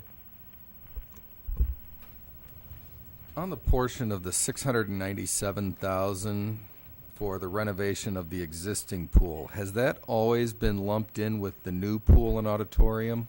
No, that's one of the 5 projects that we discussed a couple of months ago that was budgeted at a separate line item. That's not a part of the construction of the new pool and auditorium. It's immediately adjacent, it's affected by the same construction, and the new pool blocks access to the existing pool and makes future renovation of it as a separate transaction extremely difficult and more expensive. I understand that it should be done, but this is kind of that piling on thing that we had a conversation on a while back, to where it inflates the cost of the actual pool and auditorium, when this project should probably, even if it's done at the same time, should probably be standing on its own. It will stand on its own in the schedule of values that the contractor provides. That is the breakdown of the cost of the work, so that it will be a very standalone and isolatable cost in the billing system, separate from the new pool and auditorium. But from a transparency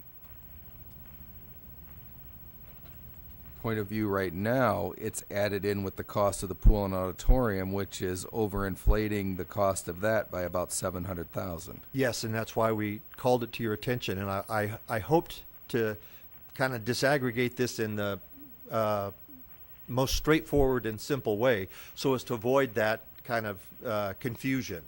And so we tried to call out those things that weren't a part of the $18 million that Mr. Larison started with in the conversation last summer, but that necessarily were a part of the project, or in this case, a related project that just made best sense to execute concurrent. Okay.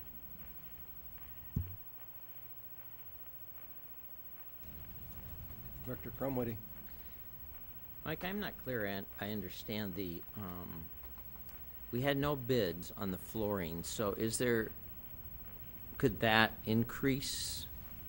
Included in the 21.1 million is an allowance for what we think the flooring bid will be. Okay, but it could go over that. It could go over that, and we would look to that $314,000 of contingency at this point to pay for any overage on the flooring bid.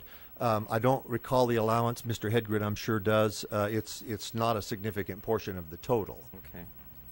So how soon do we rebid that? Or do we? Flooring could be bid anytime. It's a matter of, we didn't receive bids because other contractors at the time were bidding other work, not able to bid. So we need to go back out and make sure that before we put it out to bid that we have the interest. And we're in the process of doing that and trying to get, a handful of contractors interested, and then we'd put it out for bid. I don't want to put it out for bid and have the same results again. So Okay. we're waiting that feedback. Thank you. I should have introduced Brian Hedgren, construction manager with Russell Construction. Director Snyder. Because I guarantee there's going to be questions brought to me on the floor covering, as that's my what I do for a living. Are these companies going to be solicited to bid then, or is there just going to be a general request? Ordinarily, in a case like this, I'm sure we're making contact with flooring contractors and inviting their participation. Good. Now, there already had been a public notice, of course, published for solicitation of bids. And if we saw benefit in doing that again, we would do that, but reaching out individually and inviting participation probably be most effective.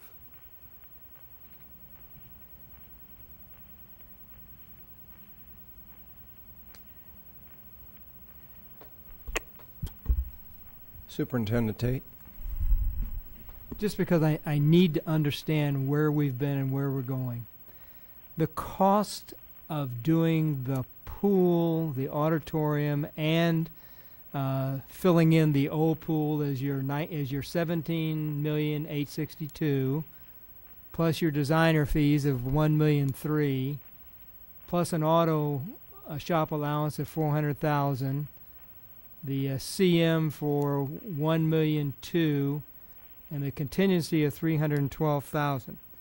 I add all that up, and I've done it a couple times. I get about $21,112,000.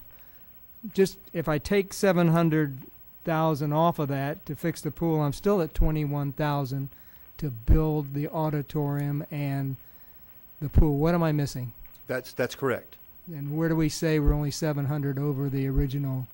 Not included in Mr. Larison's original $18 million proposal was the CM fee, the auto shop allowance, and as we've been discussing, the renovation of the existing pool area. So when you take those things out of the equation, the variance from his proposal last summer is about $770,000 once we adjust for what wasn't included in his proposal. The important part is that the price to completion, of course including renovating the old pool, is $21.1 million. That's where we are today. And you can take the old pool out of the equation, that approximately $700,000, then you're down to 20.6. So you're still, the total cost today is, once you make that adjustment, is still well over $20 million. So in order to move forward, when we come to you for award of bid, it would be today.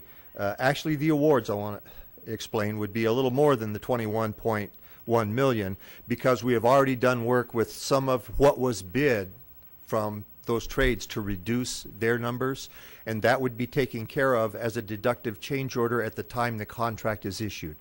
The bid award results would have to be the amounts actually bid, the amounts actually tendered last Thursday, but we've already cut down several $100,000 to get us to this 21.1 million. And that's what we have to come up with to move the project forward.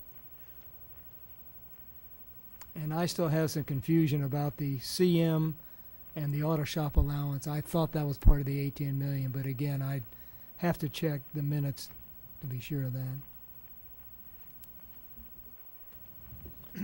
Director DeFau. And even if those projects were not a part of the original scope of the proposal, I believe that your rationale for asterisking them, for lack of a better word, is inappropriate, because the whole reason those projects were added was by virtue of Mr. Larison's design. If it were not for his design, we would not have to be moving the auto shop. If it were not for the design, we would not have to front load the changes to the existing pool area, nor do I see the moving of the tennis courts and the parking lot, which again are a direct byproduct of this vision and design. So to say that it's only 21 million, I think you need to add probably another at least 800,000 when you're talking about the tennis courts and the parking lots. So you've heard my objections. You know what they are. They remain unchanged. Well, and that is correct, that the tennis courts and parking lot have a relation to the rest of the campus improvements at Central, and they're not a part of this budget. They were budgeted and approved separately. So what the reason for calling out all of these little pieces is because each of them are things that the board had discussed before. You have raised each of these, and we wanted to try to, without diving too far into the weeds, to identify all of the things that had been a part of your discussion so that there was some full disclosure and transparency here in the process, so that when you make the decision, it will be a fully informed one.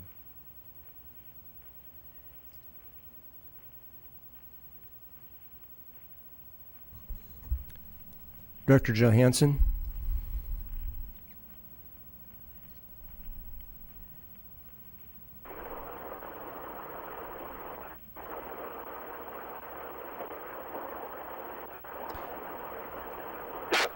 Ralph, you've heard some of what the board has had to say. Do you have any comments?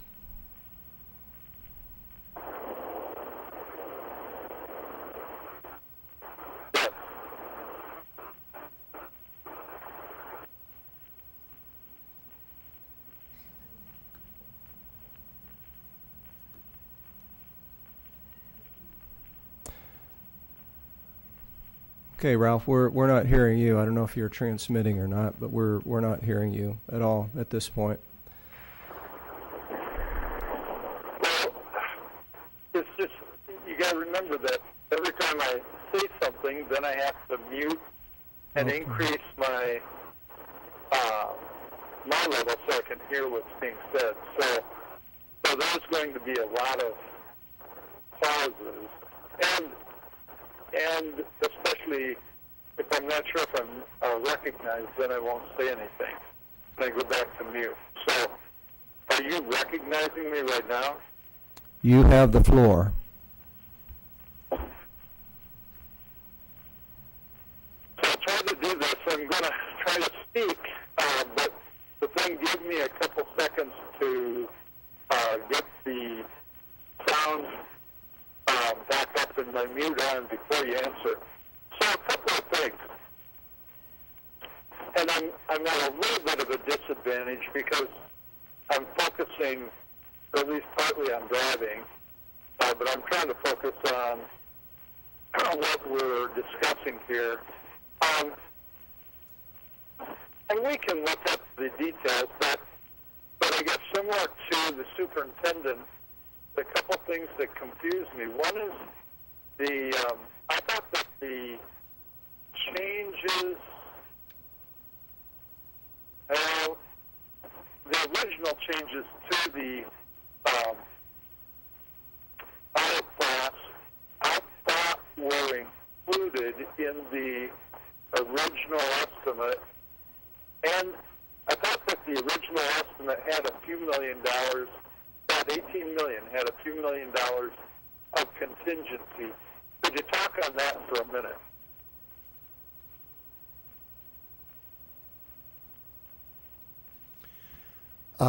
I think many of you may recall Mr. Larison suggesting that the auto shop could be moved to a different location. And of course, the board didn't agree with that, and I think the discussion was clear that that wasn't a good solution. But at the time he made the $18 million assumption, that was the solution that he offered. And the opportunity to purchase the building from Palmer came up subsequent to that, so that $400,000 was not in his estimate. His suggestion at the time was to relocate the shop. He did have a good bit of money as, I guess, what I would call design contingency. I don't recall but several million of the 18 that I think was not contingency, not construction contingency in the way we commonly think of it, but was design contingency within his total budget. And I'll ask Mr. Larison to speak on that as well.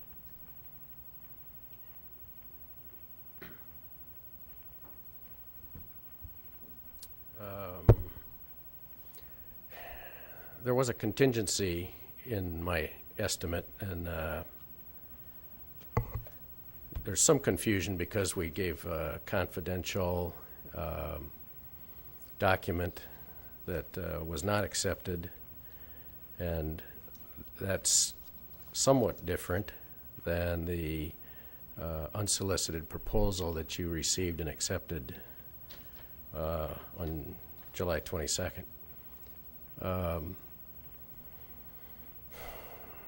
The amount of that contingency was around $1 million, and that's a design contingency. And by the time you get to this point, that's pretty much gone. So you really have a smaller contingency at this point. And so the $300,000 that we're carrying right now makes perfect sense for where we are right now. The contingency always reduces as you get closer and more things are defined. Does that answer how contingency evolves?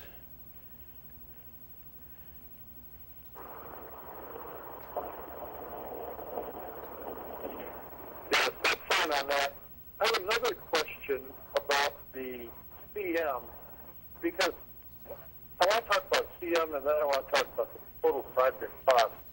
The CM, I think we approved already, and yet it seems like what you're saying, Mr. Maloney, is that if we didn't have the CM, we would have saved that money on the project cost. And you said, well, it would have shown up other places, but I think that the way I recall it is that we were led to believe that the use of a CM would be a better approach, probably more efficient, probably would save money. But if the CM is going to be considered above and beyond what the project cost is, if we didn't use a CM, wouldn't we have saved money on this project? I'd like to say something on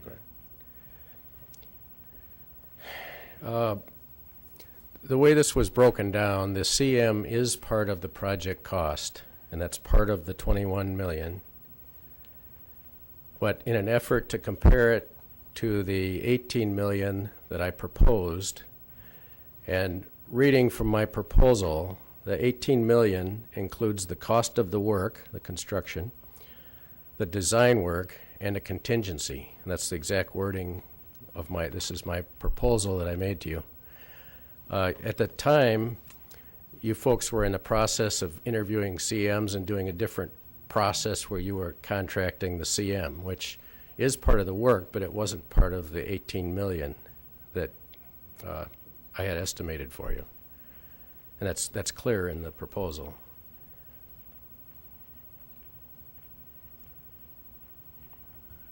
Does that clear that up at all?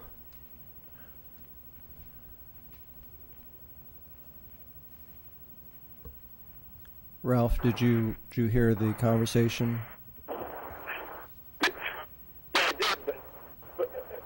And excuse me, it's just hard to, I can't just talk. I have to do all these machinations before I can even speak, so it just takes me a while. Well, Ralph, to try to help you, you can, we've gotten some more directions here. You can leave the volume up if you speak softly into the microphone, if that helps. I'm going to have to try to never travel and do this again. Now, the other question I have is so difficult, I think, to ask over the phone. I'll prepare the question and send it to Mr. Maloney before next week. Well, Ralph, you're coming through quite clear. I think this would be a good opportunity for the board to hear your comment. I think it's one of the difficulties that we've had with this project in particular, but maybe other projects, is for the board to understand what the total costs are. If an architect comes up with a bid estimate of X, somehow I think the board has to have an understanding of what the likely final number is going to be. And if we add in CMs or CAs or CMAs or whatever it is, and then there are soft costs on top of that. Because, in fact, Mr. Maloney, are there additional costs for seats and other things that we aren't even seeing in this proposal? Yes. There are the furniture, fixtures, and equipment costs. That's about $1.5 million. That's budgeted on a different line currently and is not included in the $21.1 million.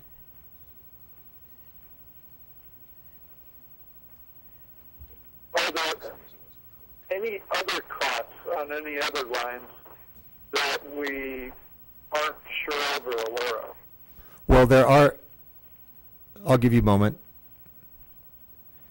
There are the other 5 projects that we discussed a few months ago. That was the roof, the locker room renovation, the ADA and front office secure entry project, and the renovation of the existing pool and the renovation of the existing auditorium. All of those are currently budgeted on different line items not associated with the pool and auditorium. Right, and I understand that. I'm just asking for the pool and auditorium. There's going to be another $1.x million for seating. Is there anything else that we're going to have to pay for to get the pool and auditorium going outside of those other kind of related projects?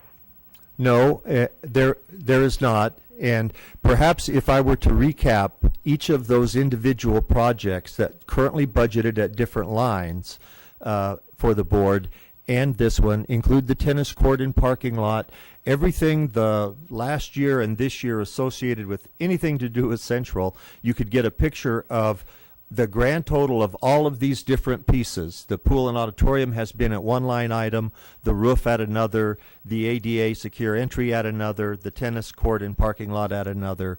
And so when you take all of the things for Central, it is a good bit more than $21 million.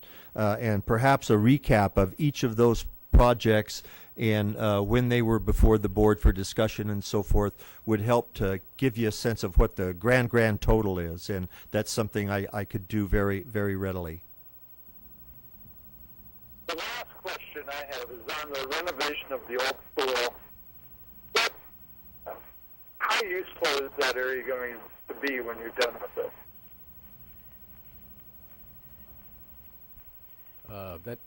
That makes a great vocal music department It's close to the auditorium and the rest of the music department, and the spaces work out very nice for vocal music.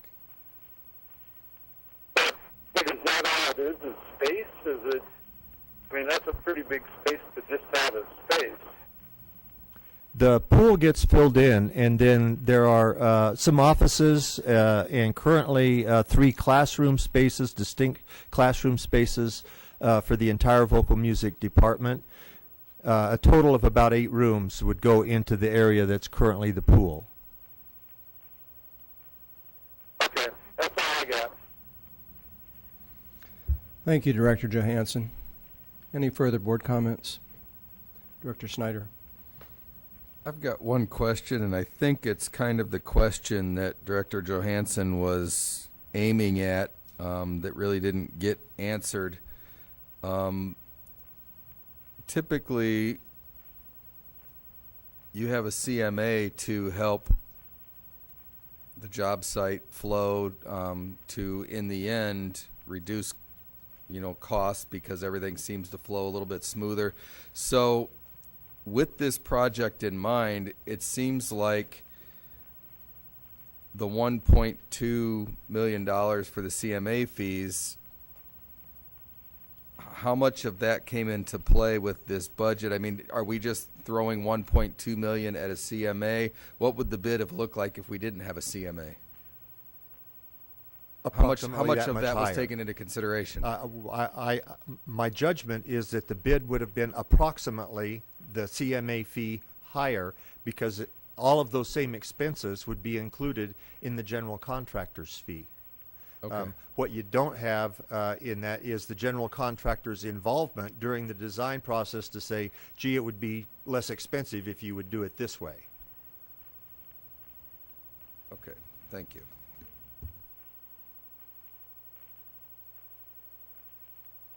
Other questions, comments?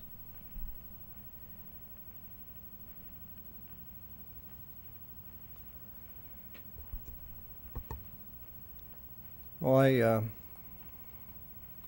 appreciate the transparency that you've offered us here, but I think your proposal to provide a rather comprehensive look at all the costs associated would be helpful for the board.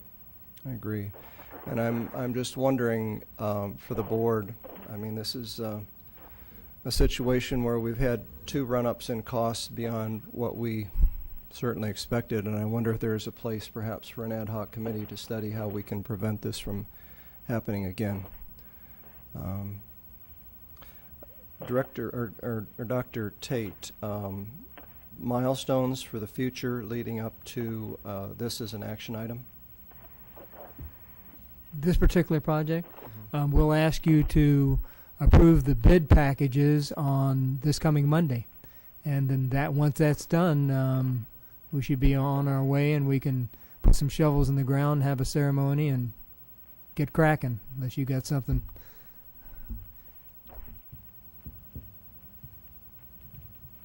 Very good. Any last questions?